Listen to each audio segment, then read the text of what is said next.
자, 안녕하세요, 여러분. 반갑습니다. 경찰 기획론 캡스톤 디자인 벌써 7주차 강의입니다. 다들 과제 준비하느라 또 사이버 강의 들으시느라 고생이 많습니다.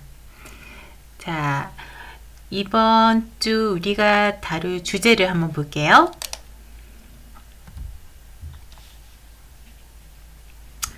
오늘 우리가 다룰 주제는 미래 치안과 스마트 경찰 기획입니다.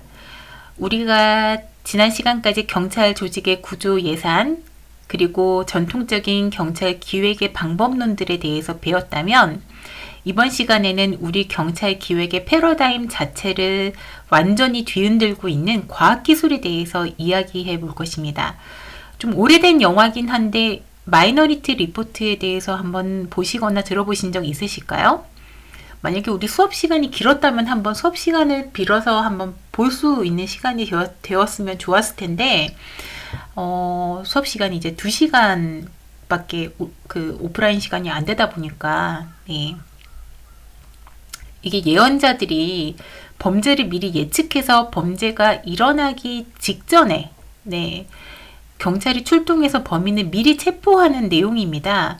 되게 오래된 영화긴 한데, 되게 그 당시에 반향이 컸었거든요. 저는 그 당시에 개봉 당시에 영화를 봤었습니다. 네. 개봉 당시만 해도 에이 저게 말이 돼? 하고 했던 먼 미래 SF적인 상상력이 지금은 데이터와 인공지능이라는 이름으로 우리 치안 현장의 현실이 되어가고 있습니다. 단순하게 경찰에 최신 장비가 도입되었다 수준의 이야기가 아닙니다. 기획자의 관점에서 한정된 치안 자원, 인력과 예산을 어떻게 하면 가장 효율적으로 배치할 수 있을지, 그리고 이 강력한 기술을 우리 사회에 어떻게 부작용 없이 안착시킬 수 있을지 고민해보는 아주 중요한 시간이 될 것입니다. 자, 그럼 본격적으로 시작해 보도록 하겠습니다. 자, 학습 목표를 보실까요? 네, 빅데이터와 이제 AI 기반 예측적 경찰 활동, 프리딕티브 폴리싱의 이론적 배경과 작동 원리를 이해해 보도록 하고요. 첨단 치안 기술, 드론이나 지능형 관제 등 도입 기획 시 이제 고려해야 할 핵심 요소를 이제 습득해 보는 거. 네. 그 다음에 이제 스마트 치안 도입이 야기하는 윤리적 쟁점과 이제 프라이버시 침해와 같은 그런 보호 방안을 고찰해 보도록 하겠습니다. 그 다음에 캡스톤 연계에서 그 기술을 활용한 지역사회 맞춤형 치안 서비스 개선 아이디어, 이거에 관련해서 브레인스토밍 해보도록 하겠습니다. 예, 그래서 보시면 첫 번째로 이제 전 세계적인 치안 트렌드인 예측적 경찰 활동, 즉 프리딕티브 폴리싱이 대체 어떤 원리로 돌아가는지 그 메커니즘을 파악할 것입니다. 그리고 이제 두 번째는 기획자로서의 시각입니다. 최신 드론, AI, CCTV. 자, 좋습니다. 그런데 이것을 어떻게 기획해서 현장에 도입할 것인가? 이것은 완전히 다른 문제입니다. 예산, 현장 경찰관의 수용성, 유지 보수 이런 것 등은 기획 안에 반드시 들어가야 할 현실적인 요소들입니다. 이런 것들에 대해서 짚어보도록 하겠습니다. 자, 세 번째는 매우 무겁고 중요한 주제입니다. 네, 기술의 양면성이죠. 자, 효율적인 범죄 예방 이면에는 필연적으로 우리 시민에 대한 감시와 개인정보 침해라는 윤리적 쟁점이 따라붙습니다.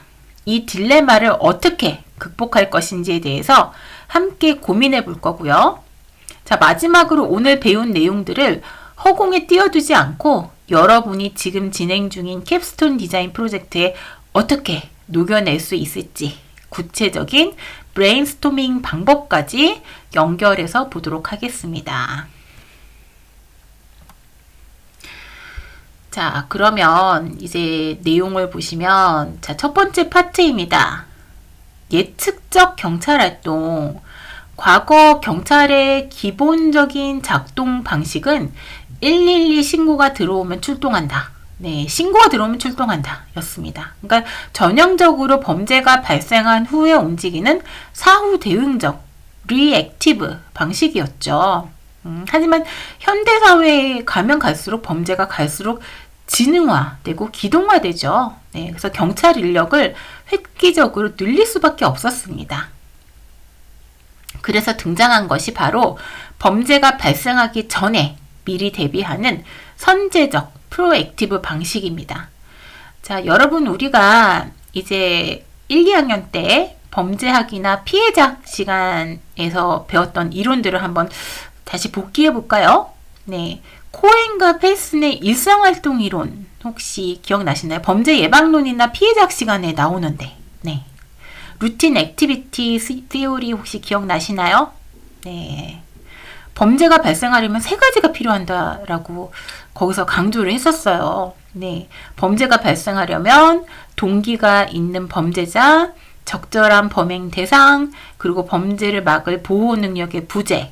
이 세 가지 조건이 시간적, 공간적 그 장소나 시공간적으로 동시에 만나야 합니다. 또 환경범죄학의 범죄 패턴 이론에 따르면 범죄자들도 결국 자신에게 익숙한 활동 공간, 동선 내에서 범죄를 저지르는 경향이 있습니다. 그래서 이러한 예측적 경찰 활동은 바로 이 범죄학적 이론들을 데이터로 입증해내는 과정입니다. 범죄는 무작위로 발생하는 것이 아니라 특정한 시간과 장소에 집중되는 경향이 있습니다. 바로 핫스팟, 이게 존재한다는 점에 착안한 것이죠.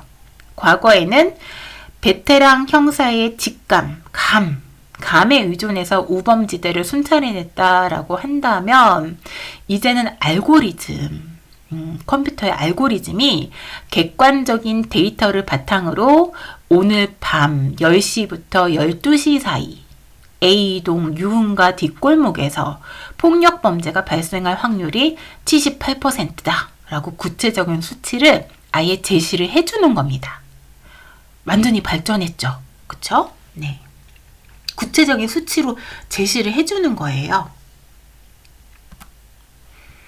자, 그래서 AI와 빅데이터의 결합이 나타납니다. 데이터가 치안을 바꿉니다. 자, 한 템포 쉬어볼까요? 네. 그렇다면 인공지능은 도대체 무슨 근거로 미래의 범죄를 예측할까요? 핵심은 융합 데이터입니다. 자, 이 초창기 시스템은 주로 경찰 내부에 정형화된 데이터만 썼습니다. 정형 데이터만 썼다는 거죠. 언제, 어디서, 무슨 범죄가 일어났는지 과거의 기록만 분석을 했던 거죠. 네. 근데 지금의 빅데이터 기반 AI는 훨씬 고도화되었습니다.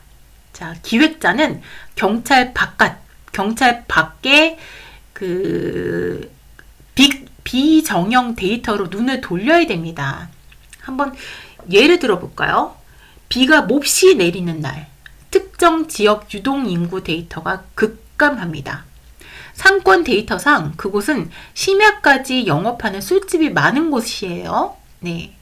교통량은 적고 가로등 조도 데이터상 주변이 많이 어둡습니다. AI는 과거 기록과 이런 실시간 환경 데이터를 종합해서 이 조건에서는 강도나 절도 위험이 평소보다 3배 높아진다라고 판단을 합니다. 자, 사례를 보시면 우리나라 경찰청에서도 프리CAS라고 해서 범죄 위험도 예측 분석 시스템이라는 것을 자체 개발을 해서 운영 중에 있습니다. 네. 지역별로 범죄 위험도를 등급화해서 순찰차 내비게이션에 띄워줍니다. 그래서 현장 대원들은 내비게이션 내비게이션에 이제 붉은색으로 표시된 위험 지역이 이제 나타나게 되잖아요. 그러면 그곳을 우선적으로 순찰을 하게 되는 거죠. 자, 이것이 바로 데이터가 치안 현장의 경찰력을 재배치하게 되는 실제 기획 사례다라고 볼 수 있겠습니다. 정말 기술 많이 발전했죠? 네.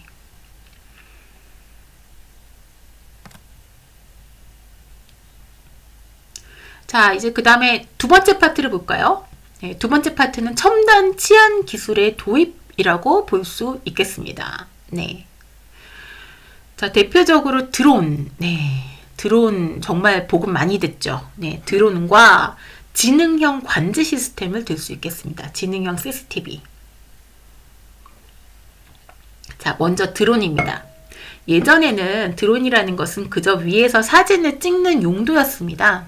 그러나 지금은 경찰의 공중 컨트롤 타워 역할을 하고 있습니다. 자, 예를 들어서 이제 산악지대나 치매 노인 실종 사건이 발생을 했을 때 경찰 인력 수백 명이 산을 뒤지는 데는 정말 엄청난 시간과 체력이 소모가 됩니다. 골든타임을 놓치기 십상이죠. 하지만 열화상 카메라를 탑재한 드론을 띄우게 되면 야간에도 사람의 체온을 감지를 해서 숲을 속에서 쓰러져 있는 그 구조자를 이제 순식간에 찾아낼 수 있습니다. 이런 식으로 해서 사람을 구조를 하는 거죠. 산악에서. 네. 자, 그 다음은 이제 CCTV 같은 거죠. CCTV. 그래서 이제 전국에 CCTV가 너무 많죠. 몇 대나 될까요? 뭐 수백만 대 이상이겠죠. 네. 그래서 이제 지자체, 지방자치단체 통합관제센터 같은 데를 가보잖아요. 그러면 한 명의 관제 요원이 적게는 수십 대에서 많게는 100여 대 이상의 그 화면을 갖다가 동시에 봅니다. 그러니까 사람이 일일이 그 화면을 갖다가 24시간 모니터링 한다는 것은 인지심리학적으로 불가능하다라고 볼 수 있겠죠. 한 두세 개의 화면을 갖다가 24시간 모니터링 하는 것도 불가능한데 100개를 모니터링 한다? 이거는 여러분이 안 봐도 알겠시겠죠. 불가능해요. 기계에다 맡겨야 돼요. 네. 그래서 지능형 CCTV 도입 기획이 활발한 겁니다. 여기에 이제 AI 기술이 필요한 거죠.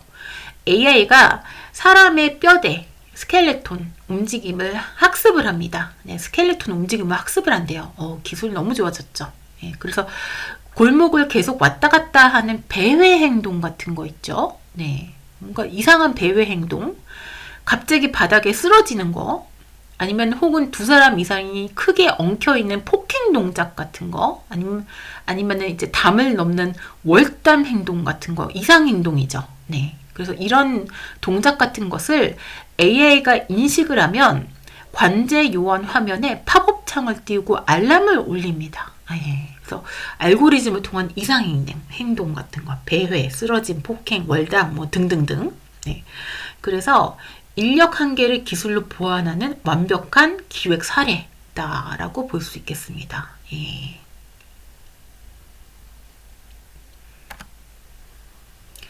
자, 그러면 기획자의 시선, 플래닝 프로세스 앤 체크리스트로 가보겠습니다.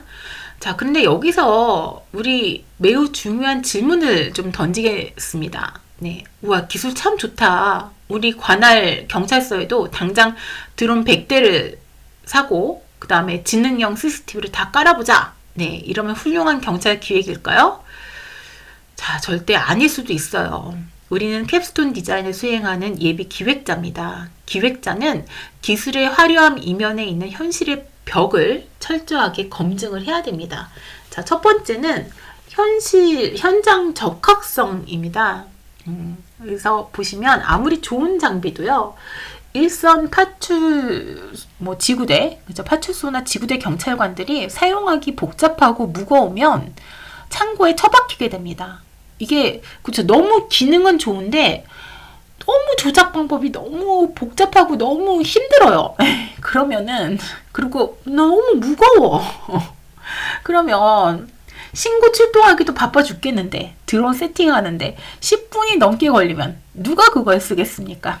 네. 그래서 좀 직관적으로 되어 있어야 된다. 조작하기가. 네.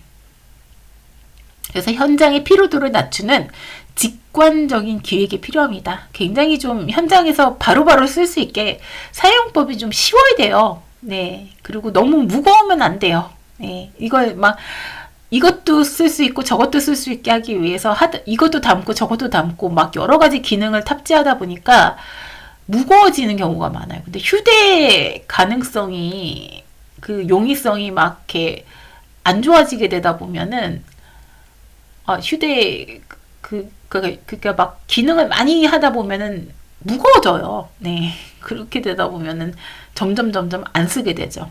네. 그러니까 가급적이면 좀 무게도 고려한 현장 적합성이 필요하겠죠. 네. 그 다음에 두 번째는 예산 효율성입니다. 지능형 CCTV 알고리즘 하나 도입하는데 수십억이 듭니다. 네. 기획자는 국회나 예산처를 설득을 해야 돼요. 네. 그래서 이 시스템을 도입을 하면 절도율이 몇 % 감소하고 순찰 유류비가 얼마 정도 절감이 된다는 명확한 비용 편익 분석, 이거를 이제 그 베네핏 코스트 분석, 이것을 기획안에 담을 수 있어야 됩니다. 자, 세 번째는 제도적 정비입니다. 예. 그래서 이제 보시면은 드론을 띄우려면 항공법을 준수해야 되고요. 도심 지역 비행 승인을 받아야 됩니다. 그래서 이런 법률적 검토나 현장 활용 매뉴얼 없이 장비부터 던져주면 현장은 혼란에 빠지게 됩니다. 그래서 이것들을 꼼꼼하게 챙기는 것이 바로 기획자의 역할입니다. 4번이 현장 적합성이 이게 중복으로 들어갔네요. 4번은 삭제를 해서 보시기 바랍니다. 1, 2, 3번까지 있습니다. 현장 적합성, 예산 효율성, 제도적 정비까지 세 가지가 있다라고 보시면 될 것 같습니다.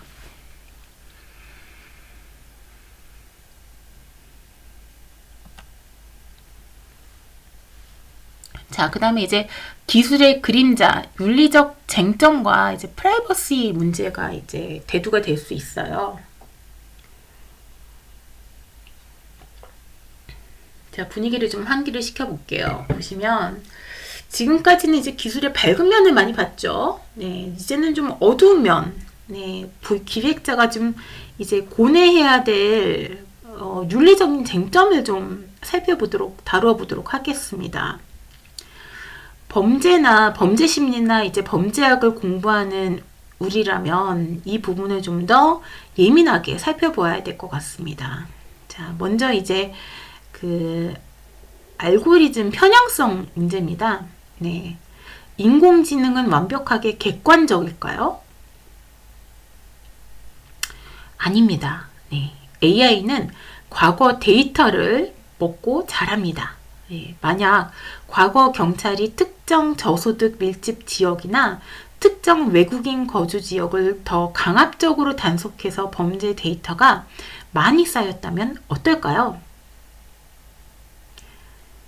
AI는 당연히 그 지역이 위험하다라고 예측하고 경찰력을 집중 투입시킵니다. 경찰이 많이 가니까 경미한 범죄도 더 많이 적발되겠죠? 그럼 그 데이터가 다시 시스템에 들어가서 AI는 그 지역을 더욱 위험한 지역으로 낙인 찍습니다. 이것을 갖다가 피드백 루프 현상이라고 합니다. 과학의 탈을 쓴 구조적 차별이 발생할 수 있다라는 뜻입니다. 또한 이제 얼굴 인식, CCTV나 이제 스마트폰 데이터 수집 같은 경우에는 헌법이 보장하는 프라이버시권을 정면으로 침해할 가능성이 높습니다. 10명의 범죄자를 놓치더라도 한 명의 억울한 사람을 만들지 말라는 형사사법의 대원칙이 데이터 치안 앞에서 흔들릴 수 있습니다. 그래서 이제 보시면은 스마트 기획 같은 경우에는 효율성만 쫓아서는 안 됩니다. 시스템을 이제 설계할 때부터 시민단체 의견을 수렴하고 정보 파기 기준을 엄격하게 세우는 등 인권 보호 장치를 기획의 최우선 순위에 두어야 됩니다. 그래서 빅브라더 감시사회에 대한 공포가 좀 있는 편이죠. 과도한 개인정보 수집과 감시사회 논란이 여기서 이제 자유로울 수가 없습니다. 네. 그래서 기획자의 과제로는 언제든지 이제 투명성을 확보해야 되는 노력이 있어야 되고요. 그 다음에 시민 참여의 경로를 항상 열어놔야 될 것이고요. 그 다음에 기본권과의 균형을 이제 세우기 위한 그런 노력을 해야 될 것입니다.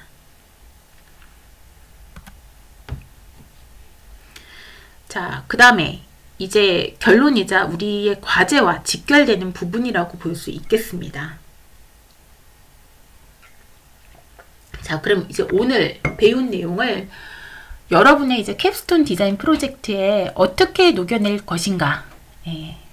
자, 제가 평가하는 기준은 이제 얼마나 신기한 기술을 가져왔느냐, 이게 아닙니다. 자, 우리 동네, 내가 선정한 그 타겟 지역의 본질적인 문제를 그 기술이 어떻게 해결하는가라는 기획의 논리성입니다. 예를 들어 볼게요.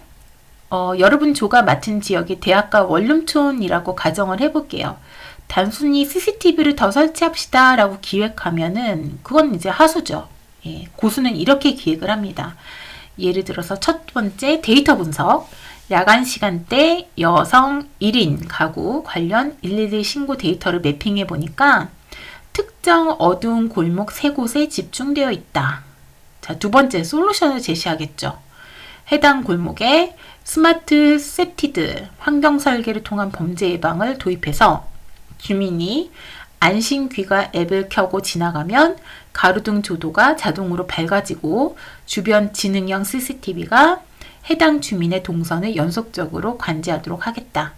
세 번째, 거버넌스를 기획한다. 이 시스템 구축 예산은 관할구청의 스마트시티 사업 예산과 연계하고 기술 지원은 지역대학 통신공학과의 산학협력을 맺어 해결하겠다. 네 번째, 윤리적 방어, 다만 이동 동선 데이터는 암호화해서 24시간 후에 자동 파기함으로써 프라이버시 침해를 원천 차단하겠다. 네. 그래서 하나의 이제 스마트 치안 기획안이 뼈대를 갖춰 나가는 그런 그 과정이 보이시죠? 그래서 조별 모임에서 이렇게 구체적이고 현실적인 아이디어를 브레인스토밍 하는 기회를 한번 가져보시길 바랍니다.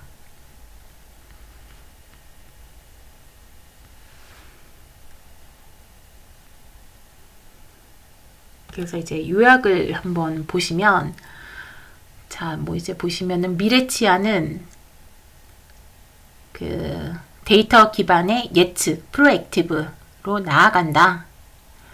그 다음에 첨단 기술 도입 시 현장 유용성과 예산 효율성 검토가 필수적이다.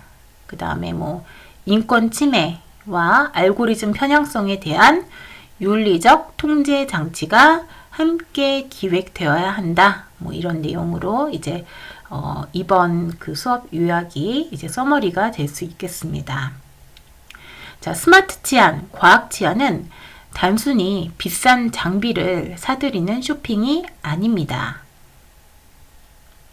자, 데이터를 통해서 한정된 치안 자원을 가장 효율적이고 공정하게 배치하는 고도의 기획 예술이라고 볼 수 있겠습니다.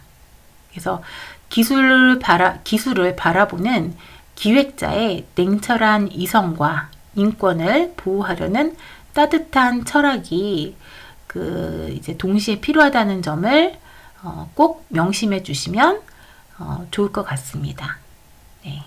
그래서 오늘 다루었던 알고리즘의 편향성 문제나 스마트 치안 도입 시 기획자의 고려사항 등을 이제 잘 유의하셔갖고 마음속에 두시면 좋을 것 같습니다. 자, 오늘은 여기까지 강의를 진행을 하도록 하겠습니다. 네. 수고 많으셨습니다.